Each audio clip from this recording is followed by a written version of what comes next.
नया topic start करेंगे आज, कौन सा? ग्रेविटेशन। ध्यान देंगे सब लोग। रोटेशनल हो गया, रोटेशनल की क्वेश्चन बैंक कंप्लीट करने को बोला था, वो आप लोगों ने कर लेनी चाहिए। परसों क्या है अपना पेपर, ठीक। देख चलो,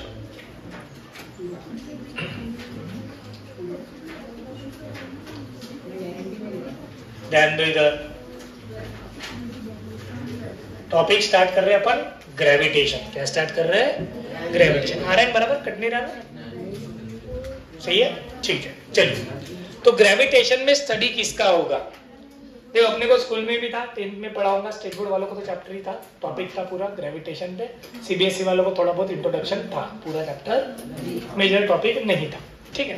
तो जो भी है, तो ग्रेविटेशन में हम बेसिकली स्टडी करते हैं बेटा ग्रेविटेशनल फोर्स को। किसको स्टडी करते हैं? Gravitational force. स्टडी ऑफ क्या बोल देंगे अपन? Gravitational force. अब ये जो ग्रेविटेशनल फोर्स है, ये आता है बिकॉज ऑफ मास। किसके कारण होता है ये? Because of mass. तो हम ऐसा बोल सकते, gravitational force is by virtue of masses, और बाय वर्च्यू ऑफ मास बोल देंगे। जितना ज्यादा मास रहेगा उतना ज्यादा क्या रह सकता है उसका? ग्रेविटेशनल फोर्स रह सकता। क्या रह सकता है? अब ग्रेविटेशन की कहानी ऐसी शुरू हुई, पहले कोई साइंटिस्ट थे, है ना, उन्होंने पहले स्टडी किया। इसमें एक साइंटिस्ट का नाम जो हमें सुनने नहीं मिलता वो है आर्यभट्ट। भी कौन है? आर्यभट्ट, जो मैथमेटिशियन थे। तो उन्होंने भी इस पे स्टडी करा था बिफोर 16th सेंचुरी। तो उन्होंने स्टडी ये करा था कि अर्थ खुद के एक्सिस के ऊपर घूमता है, बराबर, और अर्थ सन के अराउंड घूमता है और मून अर्थ के अराउंड घूमता है। ये उन्होंने भी किया, लेकिन उन्होंने वो डॉक्यूमेंटेड किया नहीं था। उनके बाद फिर इसी स्टडी को रिप्रेजेंट किया किसने? किपलर्स ने। किसने रिप्रेजेंट किया? आपने किपलर्स लॉ ऑफ प्लैनेटरी मोशन पढ़ा होगा, 10th में था, ठीक है। तो किपलर की स्टडी पे से फिर आगे स्टडी किया किसने? न्यूटन ने। किसने किया? फिर हम न्यूटन्स के लॉ को हम ज्यादा डिटेल में पढ़ते हैं में ग्रेविटेशन में, जिसे हम बोलते हैं न्यूटन्स लॉ ऑफ ग्रेविटेशन। ये तो हिस्टोरिकल चीजें हैं, ठीक है। फिर भी मॉड्यूल्स में थोड़ी कहानी दी है कि सबसे पहले किसने स्टडी करी, फिर कौन आया, तो एक बार रीड आउट कर लेना है, ठीक है। क्योंकि वो चीजें तो बदलने वाली नहीं है। अब जिसने जो काम कर दिया था वो कर दिया था, आपको एक बार पढ़ लेना है सिर्फ किसने क्या किया था, ठीक है। तो gravitational force is by virtue of, क्या बोला मैंने? मास। किसके कारण? मास के कारण। तो जब न्यूटन की कहानी हमें बताई जाती है, न्यूटन कहीं बैठा था तो उसके ऊपर क्या गिरा था? एप्पल। तो उसने फिर अंदाजा लगाया कि एप्पल नीचे ही क्यों गिरा, तो अर्थ ने उस पर क्या लगाया होगा? फोर्स। अर्थ का मास बड़ा है, एप्पल का मास, तो अर्थ का फोर्स ज्यादा होगा, इसलिए वो कहाँ गिरा? नीचे। क्लियर? ऐसा उन्होंने स्टडी किया। तो उस बेसिस पे उन्होंने पुट फॉरवर्ड किया, अगर आपके पास कोई भी दो मासेस है, क्या कहा उन्होंने? कोई भी दो मासेस है या फिर कोई भी दो पार्टिकल है जिनका कुछ ना कुछ क्या होगा? मास। तो उनका कहना ऐसा था, every particle attracts other particle with a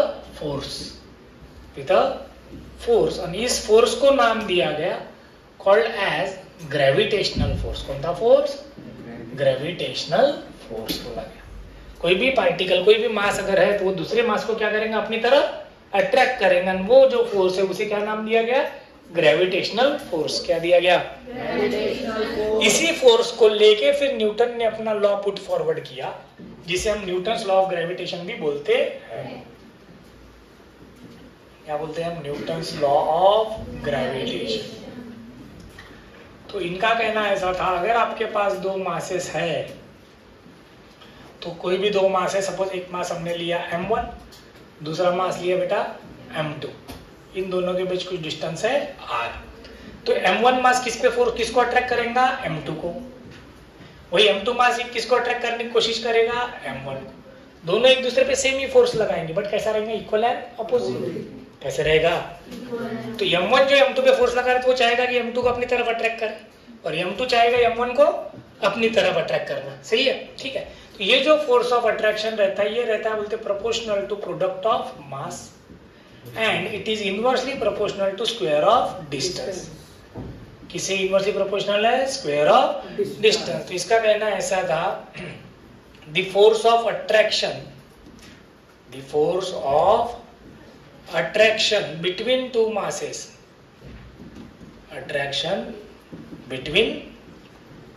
masses, is क्या है, डायरेक्टली प्रोपोर्शनल है, क्या है, directly proportional to product of mass, product of masses, and inversely proportional है, कैसा है, inversely proportional to square of distance, inversely proportional to square of distance between the masses. ठीक है, अरे यस और नो। तो ये जो प्रोपोर्शनलिटी साइन है इसको अगर हमने हटाया तो यहाँ पे कांस्टेंट यूज करते हैं जिसे हम बोलेंगे जी। तो ये हो जाता है जी m1 m2 by R square. ठीक है, जी m1 m2 बाय, तो ये जो जी है इसे बोला जाता है universal gravitational constant, universal gravitational constant. Universal मतलब ये कहीं पे भी गए तो इसकी वैल्यू क्या रहेंगी, सेम। इसकी वैल्यू हम जनरली लेते हैं 6.67 into 10 to the power -11 newton metre square पर केजी स्क्वायर। यूनिट क्या बना उसका, न्यूटन मीटर स्क्वायर पर केजी। कैसे, फोर्स का यूनिट न्यूटन है, यहाँ का मीटर स्क्वायर इधर जाएगा, केजी स्क्वायर नीचे आएगा, तो न्यूटन मीटर स्क्वायर पर। इस 6.67 को कैलकुलेशन आसान करने के लिए हम 20/3 भी यूज कर सकते हैं। क्या यूज कर सकते हैं, 20/3, तो आसान हो जाएगा। 20/3 वही आता है 6.66, तो 6.66 को हम क्या लिख सकते हैं, 6.67। चलिए इसका डायमेंशन क्या बनेगा, न्यूटन का डायमेंशन हमें पता है क्या होता है, m1 L1 T-2, metre square का क्या हो जाएगा L2, इधर क्या हो जाएगा m2, ये ऊपर गया तो 1 - 2 क्या हो जाएगा -1, 1 + 2 कितना हो जाएगा 3 और T-2। ठीक है, ये क्या हुआ, इसका डायमेंशन हुआ, क्या हुआ। अब थोड़ा एक चीज याद रखना बेटा, ग्रेविटेशन पढ़ते समय इस चीज को ध्यान में रखो कि सेम चीजें हम पढ़ेंगे इलेक्ट्रोस्टैटिक्स में। क्या में पढ़ेंगे, इलेक्ट्रोस्टैटिक्स का स्टडी और ग्रेविटेशन का स्टडी एक जैसा ही है, बस इलेक्ट्रोस्टैटिक्स में हम चार्जेस कंसीडर करते हैं। क्या कंसीडर करते हैं, चार्जेस। यहाँ क्या कंसीडर कर रहे हैं, मासेस।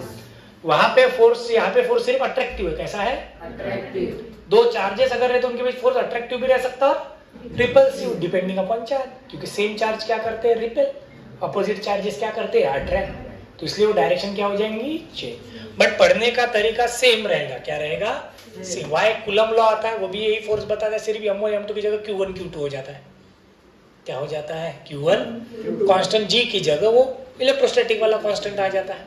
ठीक है, तो पढ़ाई बराबर करना है, छोटा टॉपिक है, 4-5 दिन में खत्म हो जाएगा, लेकिन वेटेज है, 1 या 2 सवाल हमेशा रहते ही है, नीट में भी और जेईई में भी।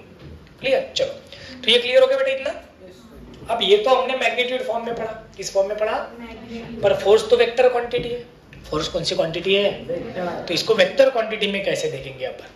ठीक है, देख लो इधर, फोर्स कौन सी क्वांटिटी है, वेक्टर। वेक्टर के लिए हम लेंगे F बराबर, जी वैसे के वैसे रख रहा मैं, m1 m2 by R square. ठीक है, इनटू कोई भी वेक्टर क्वांटिटी में क्या रहता है, मैग्नीट्यूड और डायरेक्शन। क्या रहता है, मैग्नीट्यूड और डायरेक्शन। ये तो मैग्नीट्यूड हो गया ना फॉर्मूले से, क्या आएगा, तो डायरेक्शन बताने का काम कौन करता है, यूनिट वेक्टर। कौन करता है, इसलिए इसके आगे हम लगा देंगे यूनिट वेक्टर। क्या लगा दिया भैया, यूनिट वेक्टर। क्लियर, अब इसके साथ यहां लगाना है क्या, माइनस से। क्या लगाना है, अब माइनस क्यों है अभी बताता मैं। ठीक है, देखिए अब m2 पे फोर्स किसने लगाया, m1 ने। किसने लगाया, फोर्स की डायरेक्शन इधर है, लेकिन m1 को m2 तो ऐसा दिख रहा है दूर, अरे सही है या नहीं, m1 के हिसाब से पोजीशन वेक्टर ऐसा है, लेकिन फोर्स की डायरेक्शन ऐसी है, तो दोनों एक दूसरे को क्या हो गए, अपोजिट। क्या हो गए, क्लियर है क्या, तो इसलिए ये क्या बन गया, इसको माइनस साइन दिया। अब यूनिट वेक्टर को हम ऐसे भी लिखते हैं, vector divided by its magnitude. और यूनिट वेक्टर क्या होता है, vector divided by its magnitude. तो ये बन जाएगा g m1 m2 by R square into R, क्या हो जाएगा, R cube into R vector f।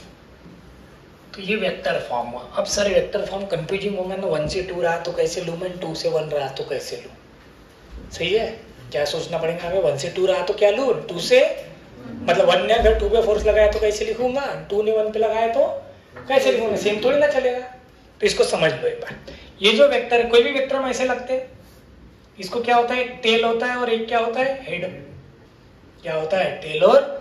तो पोजीशन वेक्टर ऐसे रखो कि टेल हमेशा कहाँ कंसीडर करना है, जो फोर्स लगा रहा है, जो फोर्स लगा रहा है। मतलब टेल कहाँ कंसीडर करना है, पॉइंट, या फिर कहाँ रखना है, मास।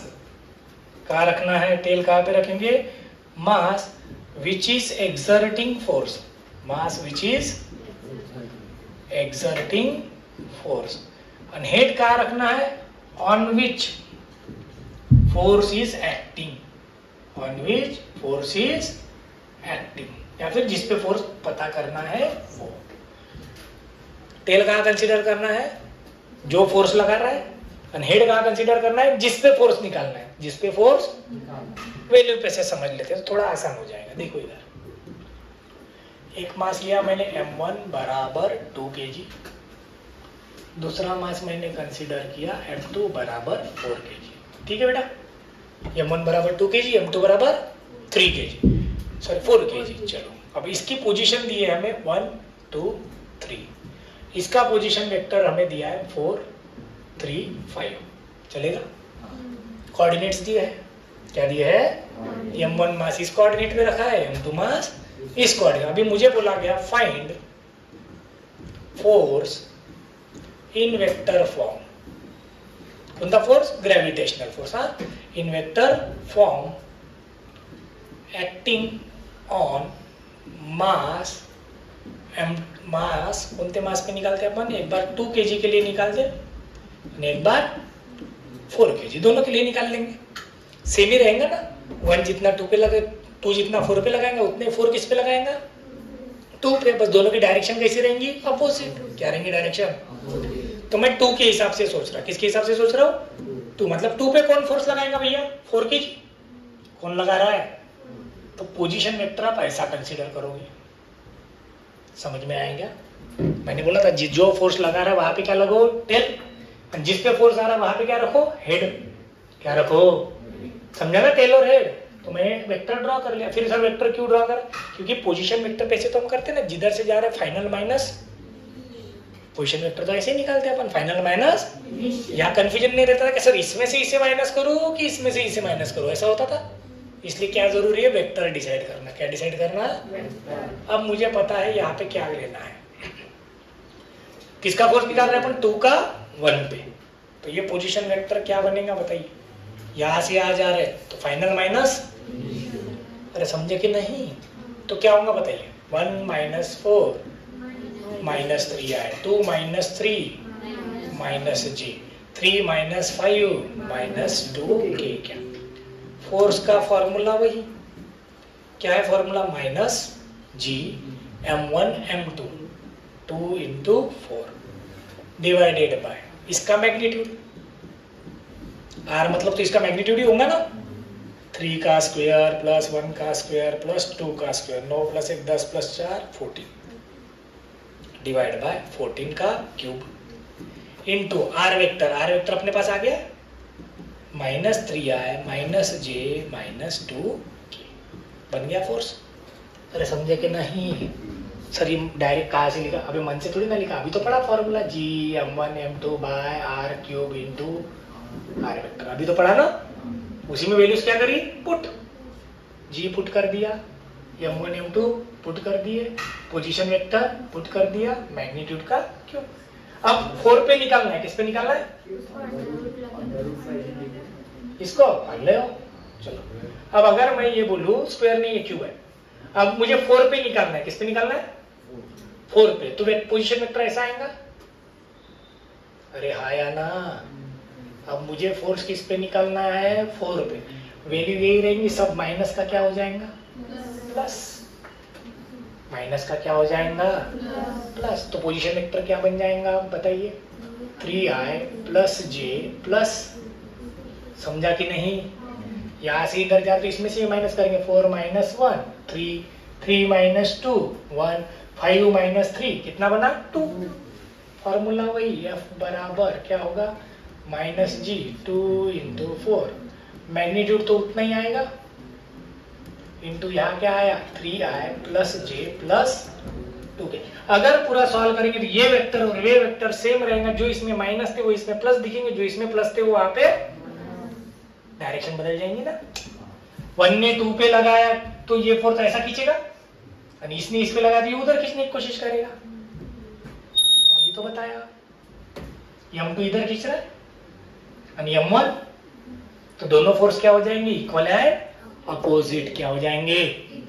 मतलब जो भी वेक्टर आएगा अपना, दोनों में उसका साइन क्या हो जाएगा, चेन। इधर देखो सब माइनस है, तो ये माइनस है, अंदर जाने के बाद सब प्लस हो जाएंगे।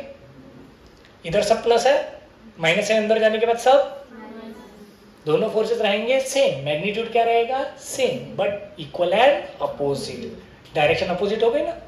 1 2 को ऐसे खींचेगा तो 2 1 को उधर खींचेगा, तो दोनों का क्या रहेगा, इक्वल एंड अपोजिट। क्लियर हुआ, क्या रहेगा, इक्वल एंड अपोजिट। समझ में आ गया। पूरा सॉल्व करेंगे तो फिर मिल जाएगा। क्लियर। तो ये हुआ यूज किसका, ग्रेविटेशनल फोर्स कैसे निकालना है।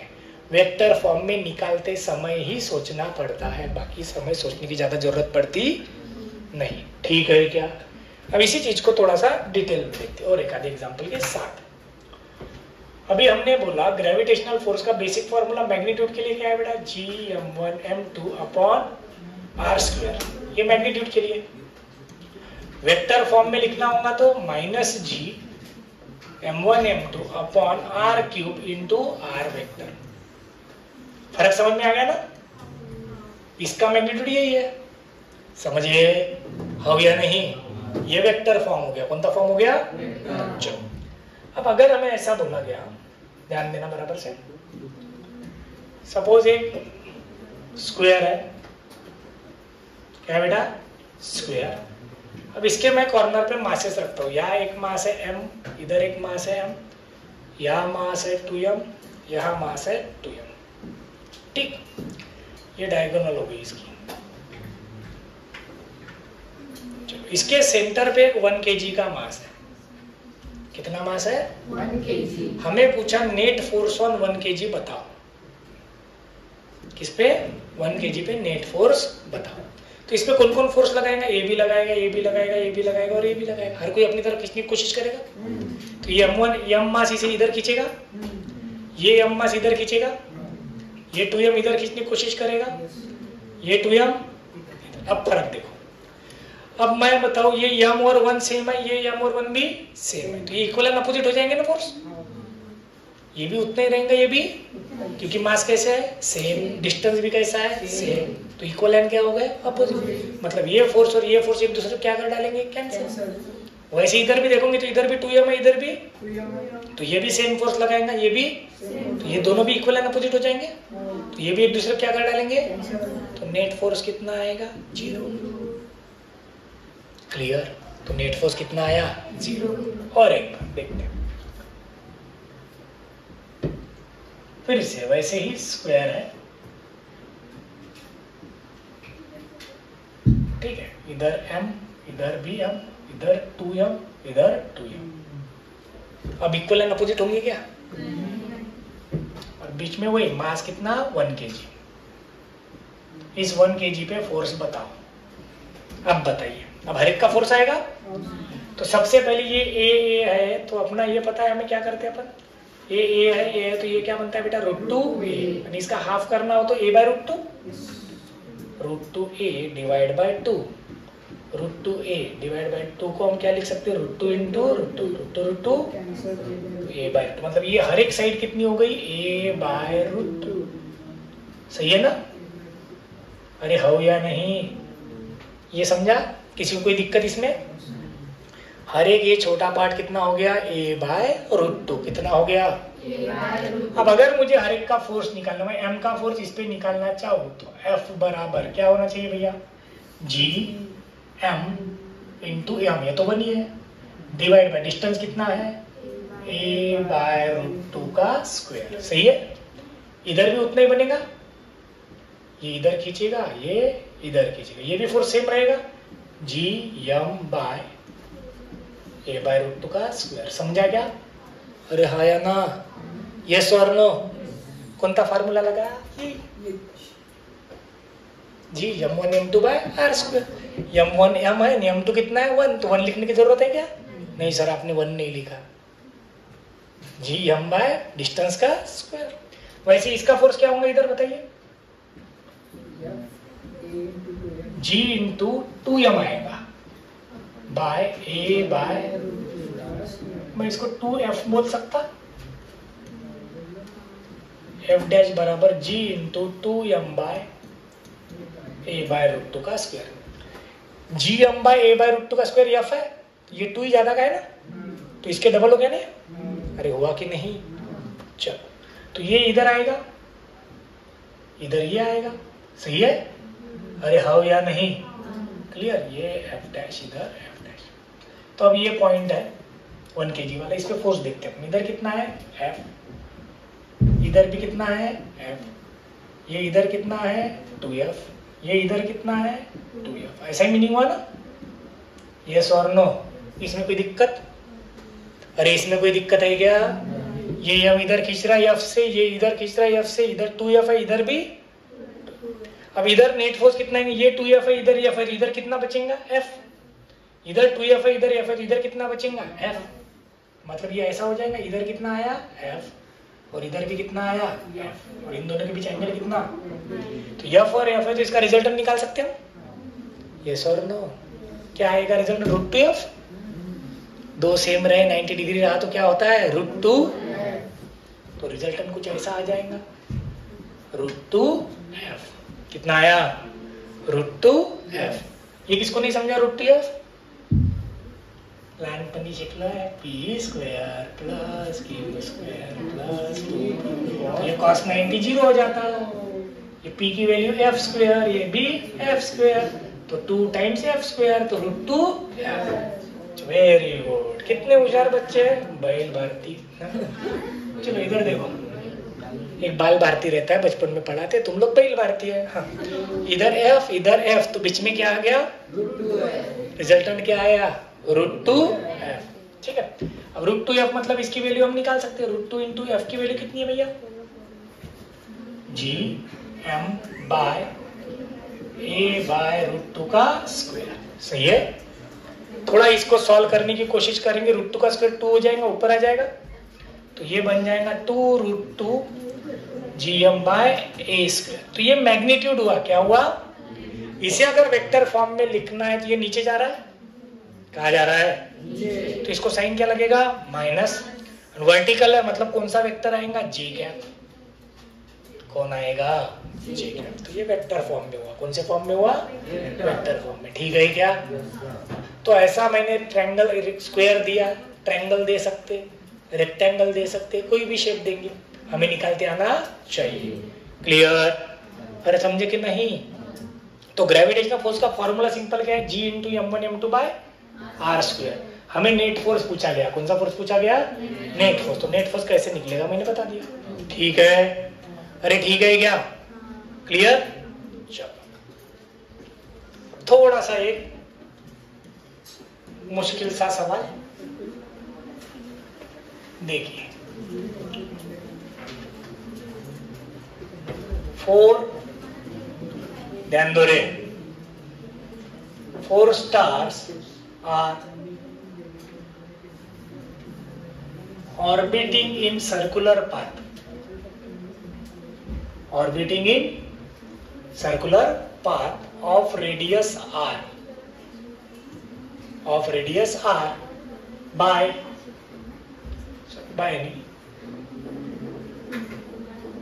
due to gravitational force between them.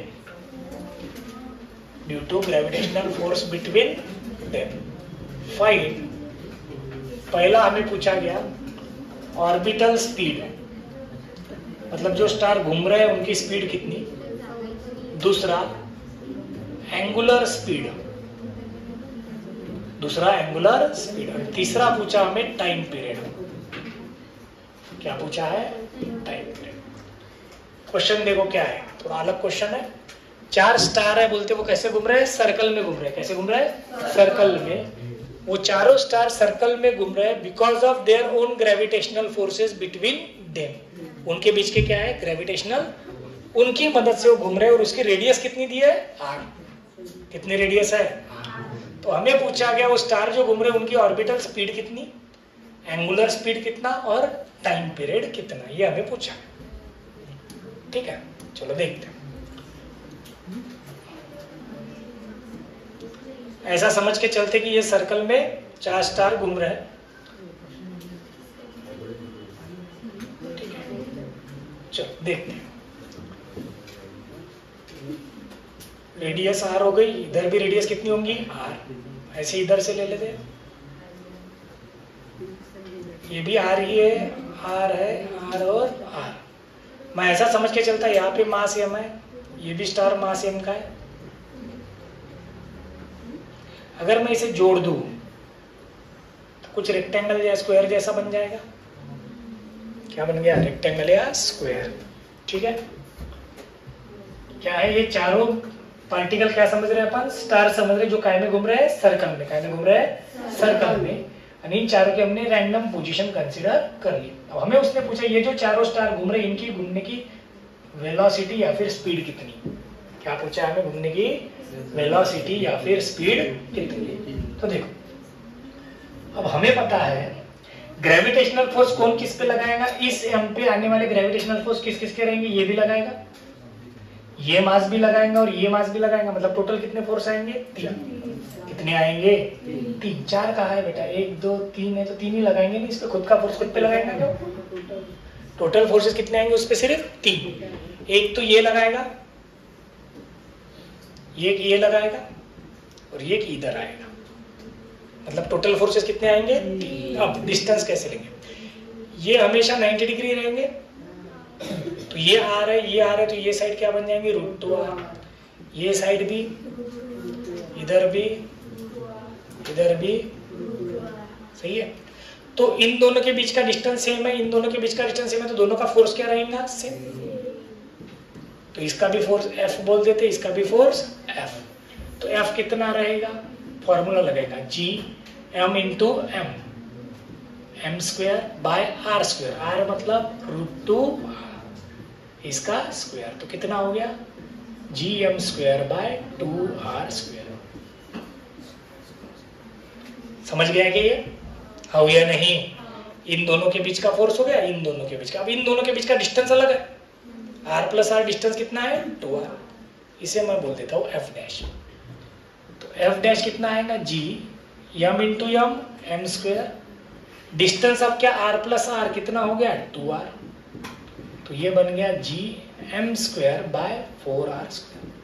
अब आप बराबर देखोगे तो ये f' इसका हाफ है, हो या नहीं। इसको अगर 2 से डिवाइड करेंगे तो 4 बन जाएगा ना, क्या बन जाएगा। तो इस पॉइंट पे आने वाले 3 फोर्सेस कौन कौन से हो गए, देखो। एक तो इधर F है, इधर भी F, और ये किया है F/2। सही है क्या, अरे हो या नहीं। ये F और F, इसका रिजल्टेंट तो हम निकाल सकते हैं। 2 अगर 90 डिग्री पे रहे ये 2, तो इनका रिजल्टेंट कितना होता है, √2f। कितना होता है, तो टोटल इस तरफ जाने वाले फोर्स ये 2 हो गए, हो या नहीं। तो नेट फोर्स जो आ रहा है इस मास पे, नेट फोर्स क्या बन जाएगा अपने पास, F/2 plus √2f। F common निकाल लिया तो 1 प्लस 2√2/2, क्रॉस मल्टीप्लाई कर लिया तो सही है। तो ये कौन आया, नेट फोर्स। कौन सा फोर्स आया, नेट फोर्स। ये वो नेट फोर्स है जो सेंटर की तरफ जा रहा है। कहा जा रहा है, अब सेंटर की तरफ आने वाला फोर्स है और पार्टिकल कौन सी मोशन कर रहा है, सर्कुलर। स्टार है वो क्या कर रहा है, सर्कुलर। तो सेंटर की तरफ जाने वाले फोर्स को हम क्या बोलते हैं, कौन सा फोर्स, तो मैं ऐसा बोल सकता क्या कि ये F नेट फोर्स किसके बराबर है, सेंट्रीपिटल के। किसके बराबर, सेंट्रीपिटल। तो अपना क्या हो जाएगा, F की वैल्यू कितनी है बेटा, Gm² बाय 2r²। ये वैसे गया वैसा, 1 प्लस 2√2/2। सेंट्रीपिटल फोर्स का फॉर्मूला सबको पता है, mv² बाय r। m एक r। तो v² बराबर क्या बन गया, Gm/2r ब्रैकेट में 1 प्लस 2√2/2। स्क्वायर उधर गया तो क्या हो जाएगा, स्क्वायर रूट। तो ये आ गई क्या अपनी ऑर्बिटल स्पीड। कौन आ गया? अगर ऑर्बिटल स्पीड मिल गई तो मैं ओमेगा तो निकाल ही सकता। ओमेगा इज इक्वल टू क्या हो जाता है? V by R. आर से डिवाइड करेंगे तो आ जाएगा। टाइम पीरियड भी अपन निकाल सकते, 2 pi by omega. 2 pi by, पढ़ा है ना? यस और नो? ठीक है, समझ में आया क्या क्या किया? 4 पार्टिकल या फिर 4 स्टार्स थे जो क्या कर रहे हैं, खुद के सर्कल में घूम रहे हैं। कितनी रेडियस पे? आर। किसकी मदद से? एक दूसरे पे जो ग्रेविटेशनल फोर्स लगाया उसी की मदद से उन्होंने एक सेंट्रीपिटल फोर्स बना लिया। क्या बना लिया? उस सेंट्रीपिटल फोर्स की मदद से चारों स्टार्स क्या कर रहे हैं? ऑर्बिटिंग कर रहे हैं। क्या कर रहे हैं? ये ऑर्बिटिंग करते समय उनपे जो नेट फोर्स आया वो हमने फाइंड किया। वही नेट फोर्स किसके बराबर है? Centripetal force. तो हमें v मिल गया। v पे से क्या निकाल लेंगे? ओमेगा। बाद में क्या निकाल सकते हैं अपन? Time period. क्या निकाल सकते हैं? क्लियर? अब इसी चीज को, क्वेश्चन को अगर बदलना हो तो मैं ट्रायंगल के फॉर्म में भी दे सकता हूँ। हाँ ठीक है, चलेगा। देख लो, एक कंडीशन समझ लेते हैं। देखो, अगर सेम चीज है, मैंने बोल दिया 3 है, कितने स्टार है? 3। अब 4 थे, अभी मैं बोल देता हूँ कितने हैं? 3 है। कितने हैं? 3। फिर से वही आर रेडियस से घूम रहे, तो आर सबके लिए क्या रहेगा? सेम। ध्यान दो रे। अब मैं इसको अगर जोड़ दूं तो ये एक इक्विलैटरल ट्रायंगल बन जाएगा एम। अब इक्विलैटरल ट्रायंगल की साइड पता नहीं हमें, तो इसको मैं बोल देता ए। और ये टोटल एंगल कितना होता है? 60। तो ये इधर का कितना हो जाएगा? 30। और मैं इसको ऐसा कर दूं तो ये a/2 होगा, ये a/2। तो मैं इस ट्रायंगल पे से a निकाल सकता। समझे क्या? sin 30 क्या होता है, या फिर cos 30 लेना पड़ेगा, एडजेसेंट है ना। cos 30 क्या हो जाएगा? Adjacent upon hypotenuse. a is equal to cos 30 into 2r। cos 30 कितना होता है? √3/2 2 तो a की वैल्यू कितनी आ गई? √3r। तो इन सबके बीच अब फिर से वही करना पड़ेगा हमें जो अभी किया। सबके बीच का फोर्स क्या रहेगा? सेम। क्या रहेगा? सेम, क्योंकि मास सेम है। तीनों के बीच डिस्टेंस भी क्या है? सेम। तो F का फॉर्मूला लगेगा तो क्या आएगा? G m into m, m का स्क्वायर। ठीक है, ऐसे लिखते, डिवाइड बाय डिस्टेंस का स्क्वायर। डिस्टेंस कितना है? a। तो ये कोई भी एक पॉइंट अगर मैं कंसीडर करूं, इस पे अगर कंसीडर करता हूं तो कितने फोर्सेस बनेंगे? 2। कितने बनेंगे? अब पिछली बार 3 मासेस थे तो फोर्स कितने बने थे? 3। अब 2, 4 थे तो 3 बने, अब 3 है तो 2। क्योंकि इस पे तो ये 2 फोर्स लगाएंगे, या फिर इस पे ये 2 लगाएंगे। अरे सही है या नहीं? चलो देख लेते हैं। तो अब मेरे हिसाब से अगर ये ऐसा मैं कोई भी एक पॉइंट कंसीडर कर लूं तो इस पे आने वाले फोर्सेस कौन कौन से हो गए? एक हो गया F, इधर भी कौन हो गया? F। तो ये रिजल्टेंट आएगा। अरे हाँ या ना?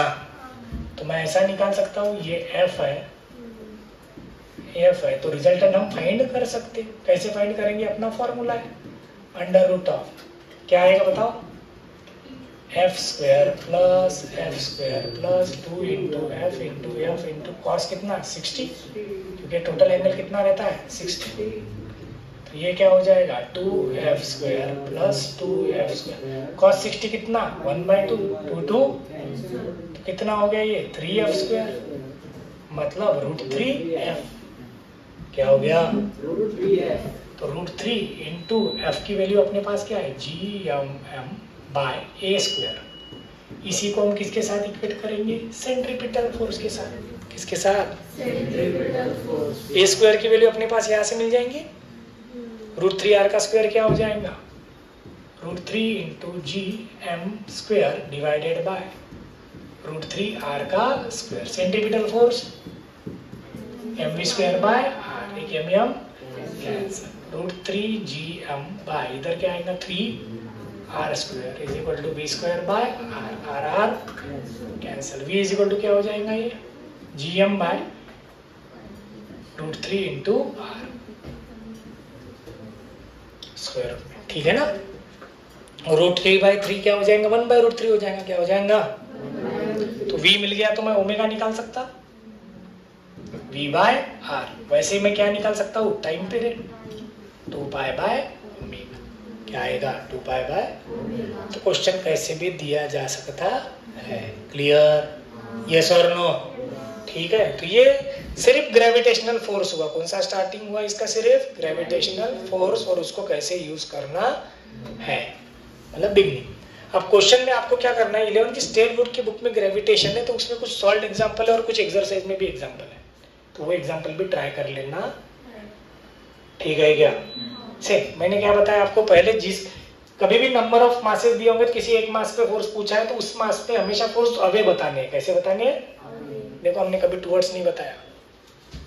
इस पे बताया तो मैंने इधर जाते हुए बताया, इस पे बताया तो इधर उसकी तरफ आते हुए बताया। क्या समझ रहे हो मैं क्या बोल रहा?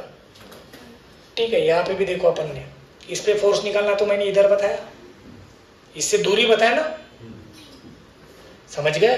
क्योंकि दूसरा मास उसे क्या करता है, अपनी तरफ अट्रैक्ट करता है। क्या करता है? अट्रैक्ट। तो हमेशा जिस भी मास पे अपन फोर्स निकालते हैं वो हमेशा उस पे क्या रहना चाहिए? अवे रहना चाहिए। क्या रहना चाहिए? अवे। ठीक है क्या? अरे हवे या नहीं? तो ये हुआ। तो ये ऐसे कोई भी सिस्टम दी रही तो जिस पे हमें फोर्स पूछा है पहले वो मास आइडेंटिफाई करो, फिर उस पे आने वाले क्या निकालो? फोर्सेस। अब इसी क्वेश्चन में इस पे भी पूछ सकते थे फोर्स, सही है? तो इस पे फोर्स कौन कौन लगा था? m, इधर भी 2m और इधर 2m, ऐसे 3 जन फोर्स लगाते। अरे सही है क्या? हो या नहीं? तो उस बेसिस पे हम उसका क्या निकालते? फिर रिजल्टेंट। क्या निकालते? क्लियर? तो कैसे भी दिया रहे हमें रिजल्टेंट निकालते आना चाहिए। रिजल्टेंट फोर्स जरूरी नहीं मैग्नीट्यूड में ही पूछे, वेक्टर में भी पूछ सकते हैं, तो वेक्टर आप इनमें भी लगा सकते हो। ठीक है क्या? यस और नो? क्लियर है? ठीक, तो this is starting of gravitation. समझ में आया? क्लियर? चलो आगे कंटिन्यू करेंगे हम इसको। किसके साथ? इसी पार्ट को कंटिन्यू करना है हमें ग्रेविटेशनल फील्ड के साथ। किसके साथ? Gravitational field. ग्रेविटेशनल फील्ड आएगा, फिर ग्रेविटेशनल पोटेंशियल आएगा, यानी कि प्लस हो गया। 4 ही पार्ट है चैप्टर में। कितने पार्ट है टोटल? उसमें अलग अलग केसेस है। ठीक है, तो will make A solve example देख लो एक बार और निकालो, निकालो जल्दी। हाँ क्या क्लियर है? ठीक, चलो तो उसमें क्या सॉल्व एग्जांपल पहले स्टार्टिंग के ट्राई करना है, 3-4 जो भी है। कल अपन पढ़ेंगे ग्रेविटेशनल फील्ड इंटेंसिटी। क्या पढ़ेंगे? ठीक है, कल से मैं सिर्फ इधर पढ़ाऊंगा, तुम लोगों को पढ़ना होगा तो पढ़ो, नहीं तो मत पढ़ो। ठीक है, चलेगा? चैनल को क्या करो? लाइक, शेयर और सब्सक्राइब।